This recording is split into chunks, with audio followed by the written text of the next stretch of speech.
नमस्कार दोस्तों। तो दोस्तों, क्या आप गेस कर सकते हैं आज हम कौन सी टॉपिक पे बात करने वाले हैं? तो दोस्तों, हुआ ये कि मैं कुछ काम कर रहा था, सोने ही वाला था। अचानक से मेरे फ़ोन में एक नोटिफिकेशन आता है। तो करीबन 12-1 बजे का टाइम होगा।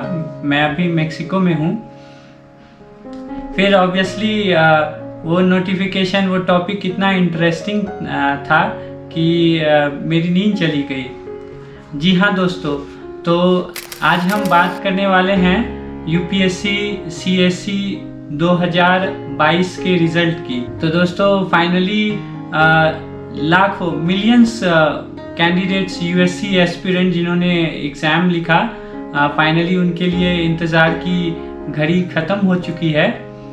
यूपीएससी सीएससी 2022 का रिज़ल्ट पब्लिश हो गया है और ये रिज़ल्ट काफ़ी मायनों में बहुत स्पेशल है। अगर बात करें रिज़ल्ट की तो इस बारी ऑल इंडिया रैंकिंग्स में महिलाओं का पलड़ा काफ़ी भारी है। तो जब मेरी नज़र गई न्यूज़ पे, तो जैसे जैसे मैं पढ़ता गया न्यूज़, मुझे काफ़ी खुशी हुई। ये कई कारणों से ख़ास है। पहला तो ये कि जब मैं इंडिया से मेक्सिको ट्रैवल कर रहा था तो काफ़ी सारे फॉरेनर्स मुझे मिले इस जर्नी के दौरान, और यहाँ आने के बाद भी मेरी मुलाकात काफ़ी लोगों से हुई जो कि लाइक यूरोप से, लैटिन अमेरिका के डिफरेंट कंट्रीज से।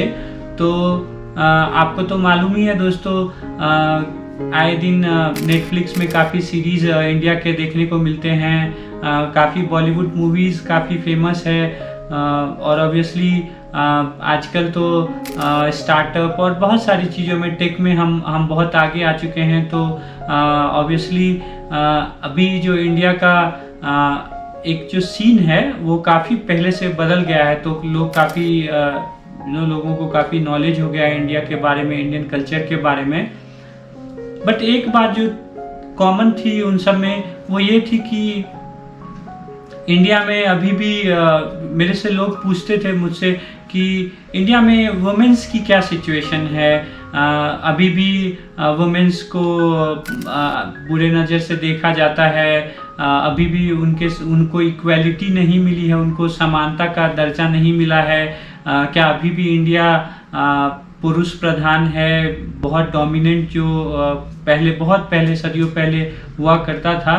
तो इन सब का जो समरी एक निकल के आता है, वो आपको भी पता है अगर आप इंडिया में रहे हैं। अगर आप इंडिया के बारे में जानते हो तो आपको भी पता है कि अभी भी हमें काफ़ी दूर जाना है। हमने काफ़ी ग्रोथ किया है, काफ़ी सिचुएशंस पहले से काफ़ी इम्प्रूवमेंट हुई है। बट अभी भी आए दिन हम अपने सोसाइटी में, इंडियन सोसाइटी में वुमेन्स को एक इक्वलिटी का दर्जा नहीं मिला है। अगर आप बात करें तो इवन जॉब्स में अनफेयरनेस थोड़ा तो दिख ही जाता है आपको।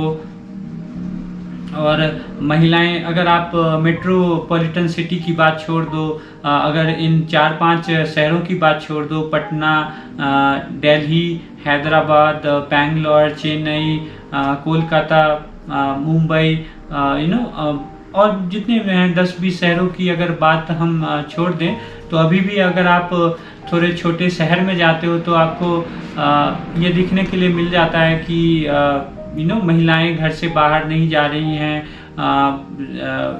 वो घर के अंदर ही रहना अभी भी प्रेफर करती हैं, और ऐसा सोसाइटी भी उन्हें ऐसा फोर्स करती है कि वो घर के अंदर ही रहे। अभी भी काम करने के लिए वो इक्वलिटी नहीं आपको दिखती है।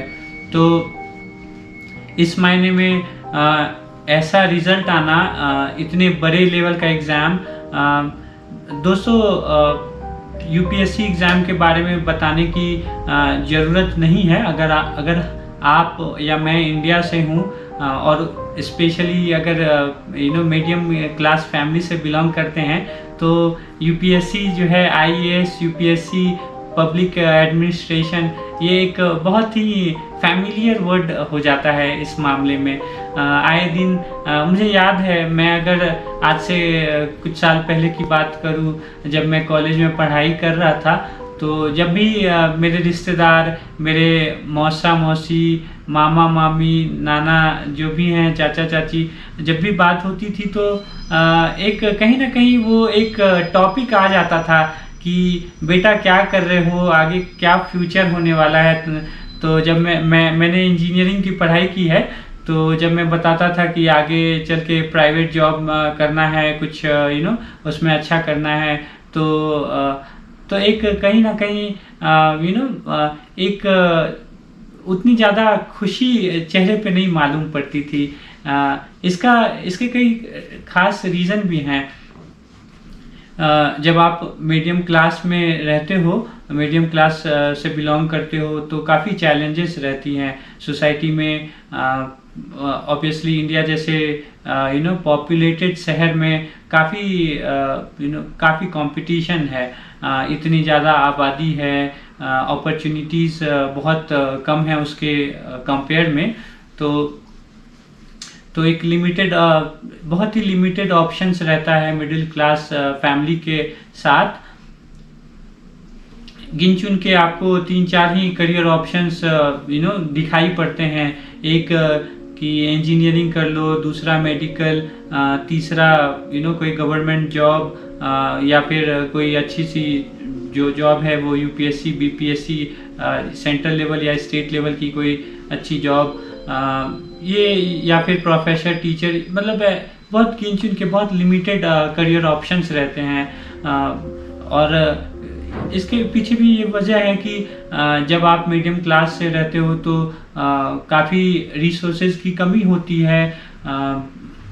बहुत ही गवर्नमेंट जो भी सीट्स हैं, जो भी अगर आप एग्ज़ाम्स के थ्रू जाते हो, किसी एंट्रेंस एग्ज़ाम के थ्रू, जैसे जेई एडवांस्ड हो गया, जो भी इंजीनियरिंग के ऑल इंडिया एग्ज़ाम्स हैं स्टेट लेवल के या फिर मेडिकल्स के, तो गवर्नमेंट सीट्स जो हैं, गवर्नमेंट स्कूल्स, यूनिवर्सिटीज़ में बहुत ही कम सीट्स हैं। तो अगर आप बहुत ज़्यादा इंटेलिजेंट हो और आप सच में एग्ज़ाम के टाइम भी बहुत लकी रहते हो, तो फिर आप इन चीज़ों में कर सकते हो, पढ़ाई बहुत कम पैसों में कर सकते हो। अदरवाइज तो फिर तो बहुत ही एक्सपेंसिव हो जाता है। अगर मेडिकल करियर ऑप्शंस की बात करें तो फिर 5 साल की पढ़ाई होती है और करोड़ों लाइक मिलियंस में पैसा, मतलब चले जाता है, खर्चा होता है, जो कि हर फैमिली इतनी कैपेबल नहीं होती है पढ़ाई को कंटिन्यू करवाने के लिए, अपने जो भी बच्चे हैं उनकी पढ़ाई को पूरी करने के लिए।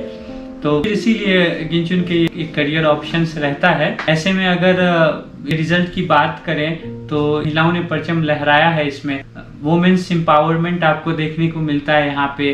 टॉप 25 में अगर मैं गलत नहीं हूँ तो ऑलमोस्ट लाइक टॉप 25 में 14 महिलाओं ने ही पोजीशन हासिल की है ये ऑल इंडिया रैंकिंग में। मोर देन 10 गर्ल्स हैं। और अगर आप टॉप 10 की बात करें, 6 वुमेन्स आउट ऑफ 10 कैंडिडेट्स महिलाओं ने ही इसको हासिल किया है, तो काफ़ी खुशी की बात होती है। तो इंडिया अब वो नेटफ्लिक्स वाला इंडिया नहीं रहा। अभी इंडिया काफ़ी बदल चुका है। यूपीएससी जैसे काफ़ी reputed and difficult exams, among all the different exams, इसमें महिलाओं का इतना अच्छा पोजीशन होना इस बात का प्रमाण है, इस बात को प्रूव करता है।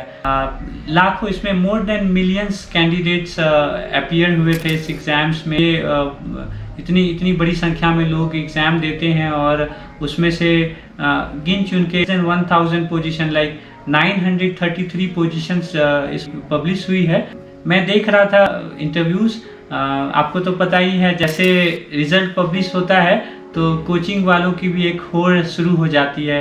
तो जितने भी मॉक टेस्ट थे सारे पब्लिश होने, धड़ाधड़ पब्लिश होने स्टार्ट हो गए।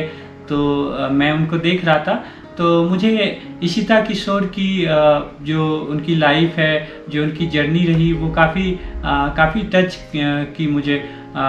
उनके पिताजी, जब वो 7 साल की उम्र की थी, उनके पिताजी गुजर गए। तो आपको तो मालूम ही है इंडियन सोसाइटी में पेरेंट्स के बिना लाइफ कितनी मुश्किल हो जाती है। आपको वो समाज वो इक्वल वैल्यू नहीं दे पाता है। कितनी शर्म की बात है, थोड़ी बुरी लगती है मुझे ये बात। उनके पिताजी एयरफोर्स में थे, तो फिर किसी कारणवश उनका देहांत हो गया। तो कितनी मुश्किल हुई होगी उनको, और इस मुश्किलों का सामना करते हुए उन्होंने SRCC जैसे बहुत ही अच्छे यूनिवर्सिटी से पढ़ाई की, और वहाँ पे उन्होंने इकोनॉमिक्स में ग्रेजुएशन की। ग्रेजुएशन के बाद उनको काफ़ी अच्छी अपॉर्चुनिटी मिली। EY अर्नस्ट एंड यंग में उन्होंने रिस्क एनालिस्ट के पोजीशन पे काम भी किया। और ऑब्वियसली अगर आप इतने टैलेंटेड हो तो आपको ये सोचने की ज़रूरत नहीं है। आप इंडस्ट्री में बहुत अच्छा पा सकते हो, बहुत अच्छी सैलरी आपको मिल सकती है। बट उन्होंने वो करियर ऑप्शंस को छोड़कर ये पब्लिक सर्विस में जाने का डिसीजन लिया। ये सच में अपने आप में काफ़ी बड़ा डिसीजन है। पब्लिक एडमिनिस्ट्रेशन, ये जो IAS है, ये सुनने में बड़ा अच्छा लगा, बट पॉलिटिकल इन्फ्लुएंसों का सामना भी करना पड़ता है। कई सारे ऐसे जाने माने IAS ऑफिसर रहे हैं जिनको पॉलिटिकल प्रेशर का सामना करना पड़ा। वो अच्छे से फ्रीली काम नहीं कर पाते थे, काफ़ी चैलेंजेस का सामना करना पड़ा। इवन कई टाइम जो है कुछ ऐसे IAS ऑफिसर भी हुए हैं जिनको कुछ ऐसे डिफ़िकल्ट कैडर्स मिले जहाँ पे बहुत ही क्राइम और बहुत ही नक्सलाइट एक्टिविटीज़ थी, और उनको अपनी जानें गंवानी पड़ी।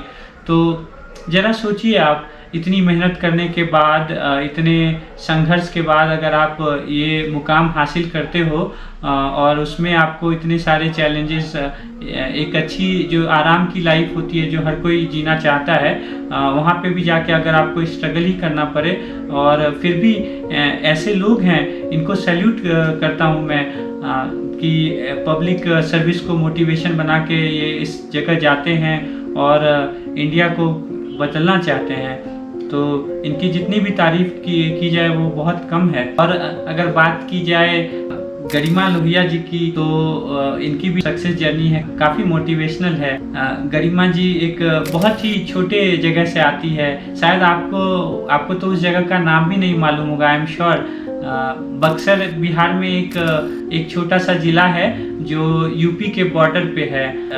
इन्होंने अपनी 10वीं तक अपने बक्सर में ही किया, और इसके बाद फिर ये पढ़ाई के लिए बाहर जाती हैं, और किरोड़ी मल से काफ़ी अच्छी पढ़ाई की। के बाद इन्होंने सेकंड रैंक हासिल किया। खास बात यह है कि बिहार से हैं, और बिहार का सिचुएशन अभी भी बहुत अच्छा नहीं है। इंडिया के इतने बड़े लेवल के एग्ज़ाम में अगर हमारे स्टेट से ऐसा परफॉर्मेंस होता है तो वो काफ़ी खुशी एंड प्राउड की बात है। क्योंकि जब आप सक्सेस करते हो तो आप अकेले नहीं जीतते हो, आपके साथ आपकी वो कम्युनिटी, उसकी जीत होती है, आपका शहर भी आपके साथ होता है, और आपके गांव वाले, आपके फैमिली, उनको भी काफ़ी मोटिवेशन मिलती है। आने वाले सालों में गरिमा जी के कारण ना जाने कितने सारे महिलाओं को, कितने सारे वुमेन्स को एक मोटिवेशन मिलेगा, और वो भी आगे आके कुछ करना चाहेंगे, कुछ देश के लिए पार्टिसिपेट करना चाहेंगे देश की ग्रोथ में। और तीसरी रैंक पे जो हैं उमा भारती जी, वो IIT से हैं। उन्होंने IIT हैदराबाद से तैयारी की, और उन्होंने 3rd रैंक हासिल किया। और 4th रैंक भी वुमेन्स ही हैं, स्मृति नाम है उनका। मिरांडा हाउस से उन्होंने पढ़ाई की है। आई होप कि इस ब्लॉग के थ्रू आपको ये मैसेज गया होगा कि हमें इतनी जल्दी हार नहीं माननी चाहिए। हमें अपने आप में एक नेवर गिव अप एटीट्यूड अपनाना चाहिए। आप देख सकते हैं इशिता किशोर जी का, उनका बैकग्राउंड, उनकी सक्सेस जर्नी। पहले 2 अटेम्प्ट में दोस्तों उन्होंने प्रीलिम्स भी पास नहीं किया था। UPSC एग्ज़ाम में 3 स्टेप्स होते हैं। पहला स्टेप्स प्रीलिम्स होता है, दूसरा जो स्टेप्स आता है वो मेंस एग्ज़ाम होता है, उसमें आप अपने ऑप्शनल चूज़ करते हो, और थर्ड जो होता है वो पर्सनैलिटी राउंड होता है जिसमें पर्सनैलिटी इंटरव्यू राउंड्स होते हैं। ये रिज़ल्ट काफ़ी कई मायनों में काफ़ी स्पेशल है, हमने पहले भी ये ऑलरेडी शेयर किया। और कुछ चीज़ें ये है कि टॉप 10 में मतलब एक हमेशा से एक आईआईटी वाले लोगों का, एक टेक्निकल लोगों का ज़्यादा दबदबा रहता है, लेकिन इस बार की बात करें तो टॉप 5 में जो 2 से 3 पोजीशन है, 3 वो नॉन आईआईटीएन हैं, नॉन टेक्निकल बैकग्राउंड से हैं। तो ऐसे लोग जो गांव में हैं, जो जो छोटे छोटे शहरों में हैं, जो ये सोचते हैं कि अरे आईआईटी लोग बहुत मतलब स्मार्ट होते हैं, वो लोग ही ये कर सकते हैं, तो ये रिज़ल्ट उनके